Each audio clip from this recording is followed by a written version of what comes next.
अस्सलामु अलैकुम वरहमतुल्लाहि वबरकातुहू। दोस्तों, कैसे हैं आप सब?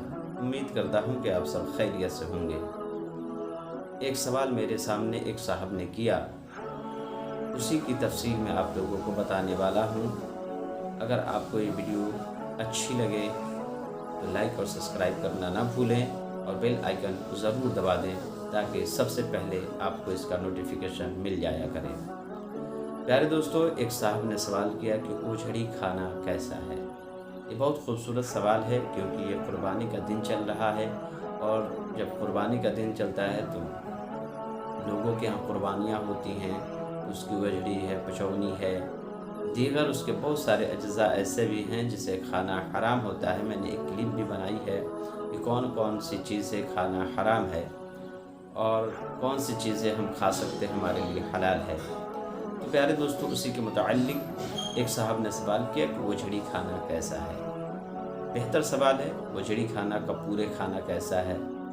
तो प्यारे दोस्तों, बाज़ उलमा के नज़दीक ओझड़ी खाना मकरूह है, लेकिन इसे आप खा सकते हैं।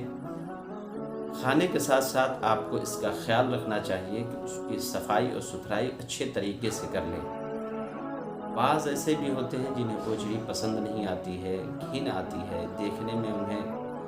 देखने के बाद उन्हें ऐसा महसूस होता है जैसे कि वो उल्टी कर देंगे, यानी वो माइटिंग कर देंगे। तो इस तरीके से बाज़ ऐसे भी हैं जिन्हें वो पसंद नहीं आता, लेकिन बाज़ ऐसे भी हैं जिन्हें घिन भी नहीं आती है, उसकी सफाई सुथराई करके खाना पसंद आता है, वो खा सकते हैं, कोई दिक्कत नहीं है।